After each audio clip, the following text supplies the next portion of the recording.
Welcome to another episode of Adam's Corner on the Distilled Wisdom Podcast, where we dive deep into lessons, strategies, and stories of successful business leaders. I'm your host, Adam Ferracane, and today we're flipping the script a little bit. Instead of focusing on what makes a business succeed, we're going to explore the tough, often overlooked realities that cause businesses and their founders to fail. I compiled a list of the top 7 challenges that I've experienced throughout my journey bootstrapping from zero all the way to a multi-million-dollar organization. I hope my experiences can bring additional value to your journey. Thanks for joining me, and let's hop right into the list.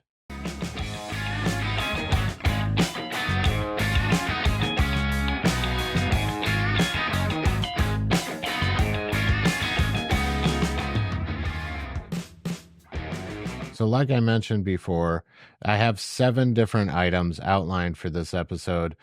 They're in really no specific order. Some of them are reoccurring pitfalls that you might experience repeatedly over your journey. Other ones might be a one-time experience, and some, hopefully, you can avoid just by watching our episode today. So the first item on the list is pulling the trigger. This actually sounds like it would be one of the easiest things in the world. Is like, yeah, of course you got to open your business, right? You got to pull the trigger and make a decision and figure out you're going to open. Believe it or not, though, there's a lot of people out there that get into this paralysis of analysis, and they end up just planning their business for years sometimes and never actually open the doors. They want this perfect business plan put together before they open the doors and start generating revenue. A little tip for you: you're never going to have the perfect business until you open the business. It takes time, and you have to actually generate revenue right out of the gate.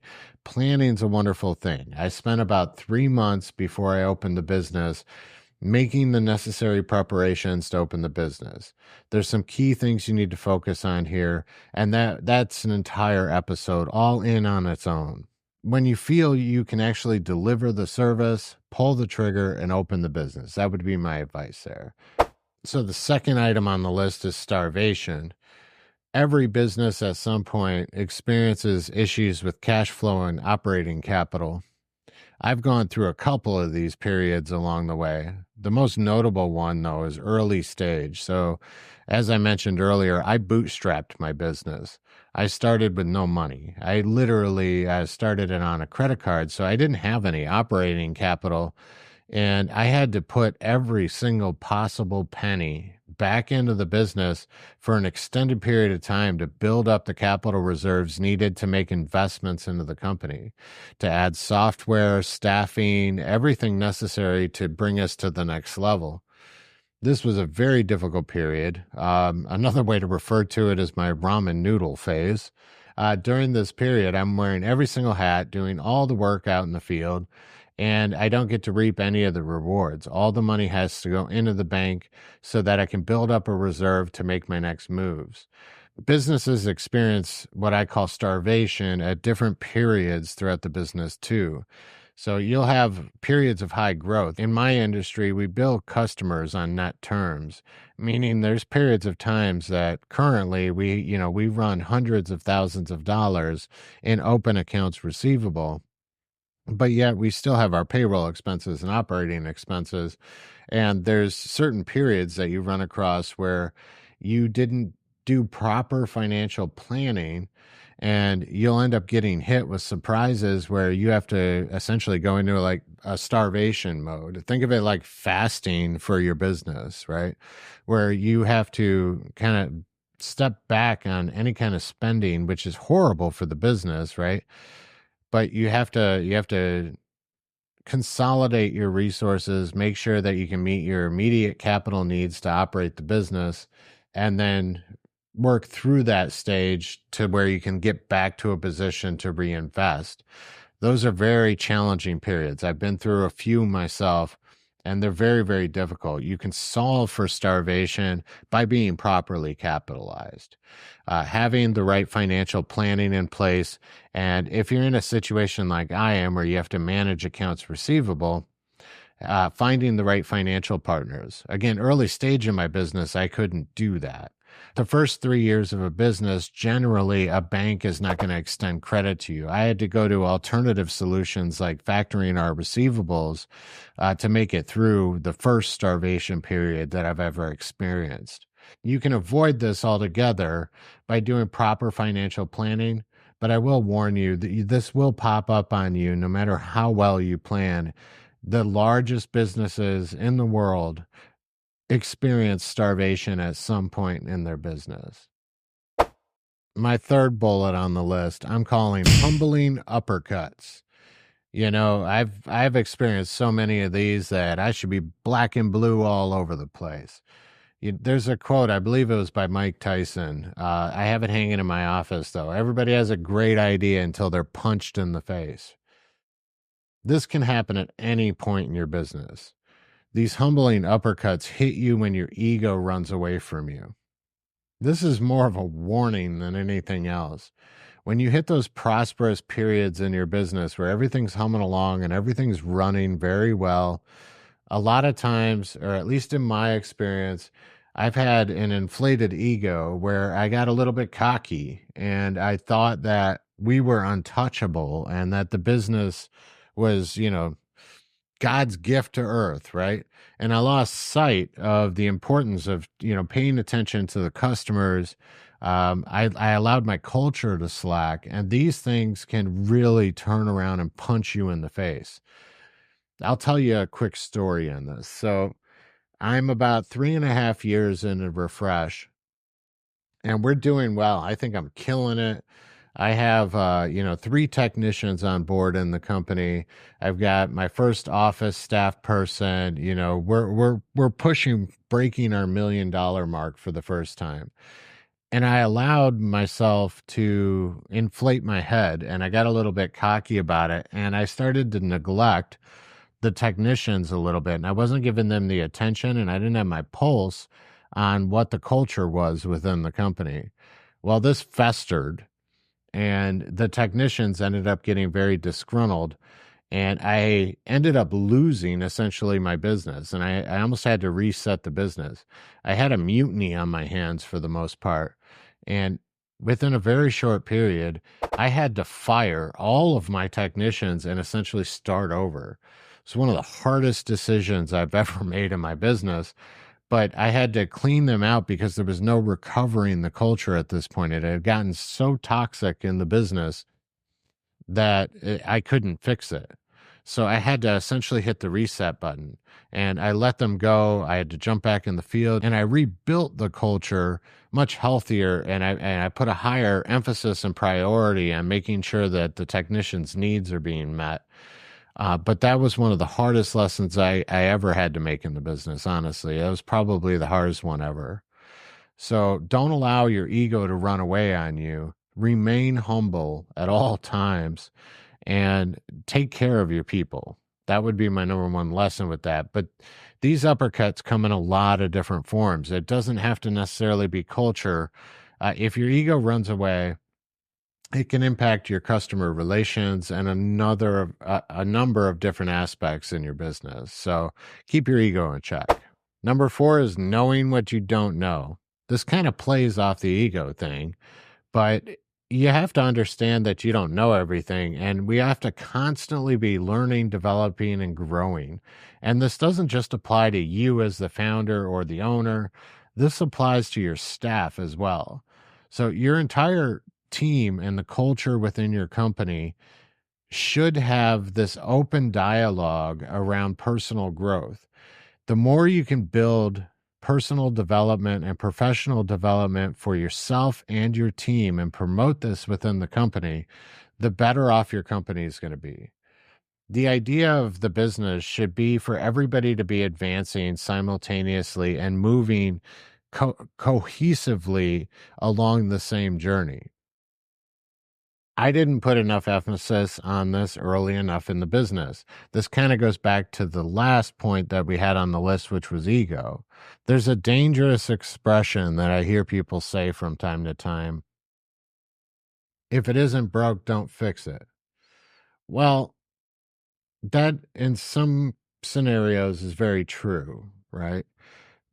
But at the same time, if it isn't broke, but it can be improved, there's still room to improve that item or that function. Always be learning, always be promoting growth within your company. If I had done that early stage with my first hires in the business, I think we would have grown much, much faster and we'd be much further along in our journey. I'm calling number 5, development stagnation. I have a saying I like to say, if your business is not constantly growing and developing, your business is slowly dying. If you're not consistently developing new improvements for your business is literally slowly dying and sliding backwards. Market competition will come in and they will make the improvements that you're not making and start eating up your market share over time. Failure to develop in your business is failure in business.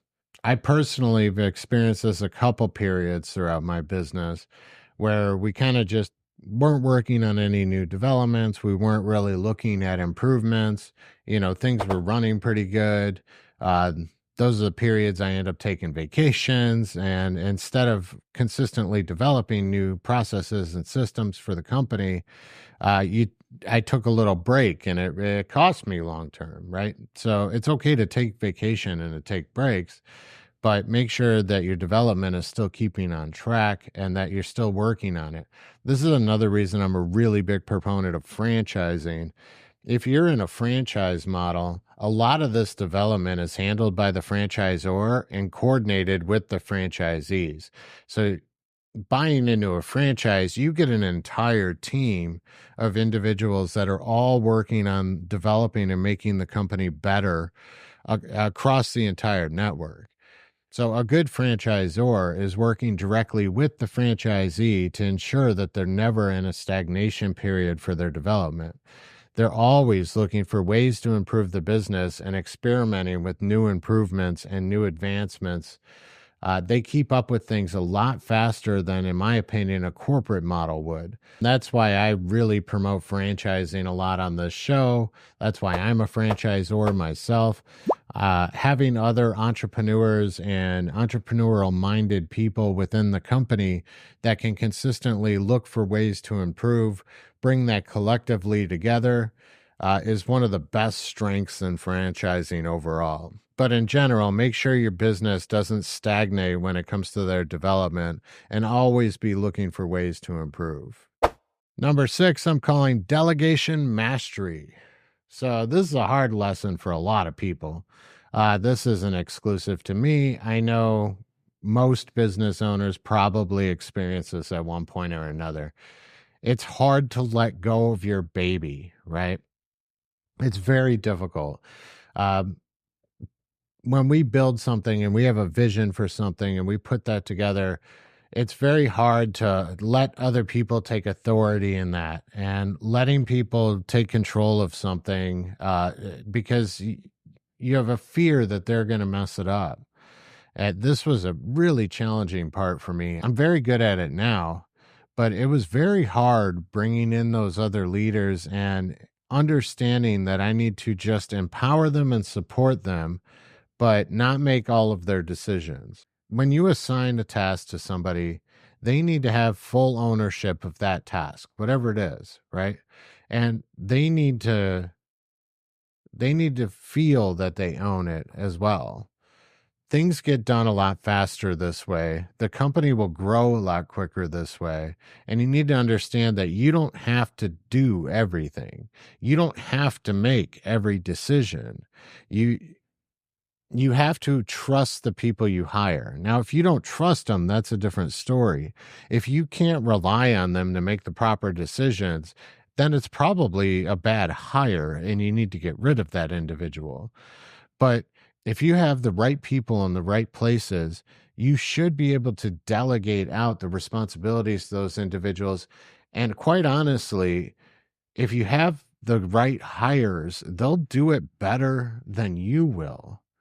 So master delegating and master trusting the individuals that you hire, and your business will do so much better. Don't micromanage is the long and short of it.